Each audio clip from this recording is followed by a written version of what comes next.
There was never any, I had never felt any real suffering in my life. So I didn't have any willingness to have any belief. So I had no faith. Okay, so that's the. So now you're up at San Lorenzo and you're given the Gospel of Matthew. I'm reading it for the first time. I read it for the first time, and things start to strike me, like John the Baptist. Yeah, okay. Like the story of John the Baptist, being a reformed hedonist, being this man who was wearing like this, who was sort of like, scraggly and like kind of felt like a old Western character from some kind of like I don't know, like he felt like a cowboy. Eating locust and wearing he felt like kind of rustic and strong and masculine. And my opinion of Christ at this point felt almost like I was reading about a Buddhist, like this very soft, fragile, all loving, all listening, but no ferocity, no romance. Then you hadn't read the gospel. Hadn't read the gospel at that point. I just had this art that I had seen of like this very soft, more feminized. Yeah, Jesus. Yes. And so I hadn't had this idea of like the Old Testament Christ on a horse, cape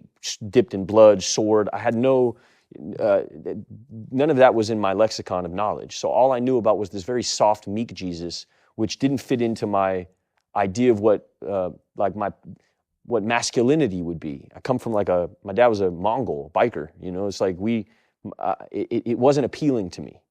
And then I read about John the Baptist and it became quite appealing. The grizzle. Yeah, right. And then you get further into the gospel and you start getting into like elements of this like redemptive, it felt like I started reading about a route. I started like reading a map, towards something that felt like let go. That's really what I got out of the Gospels. If I could wrap it up in 2 words, it was let go.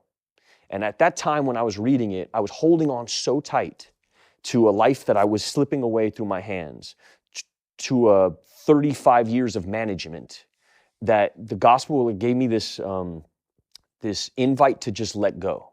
What never was appealing to me about Buddhism was this idea, like, if I'm in a boat and the boat is sinking and I don't know how to swim, Buddhism is a book that tells you, and read this and learn how to swim better. And at the time in my life, like, I didn't want to swim anymore. I had a gun on the table. I was out of here. I didn't want to be alive anymore when all of this happened, okay? Shame like I had never experienced before. Kind of shame, you forget how to breathe. You don't know where to go. You can't go outside to get like a taco. Like you don't want to go anywhere. And that's where you are when you're up there reading the gospel and thinking about playing Padre Pio. You're in that state. Yes, but I'm also in this this deep desire to like hold on. Yeah.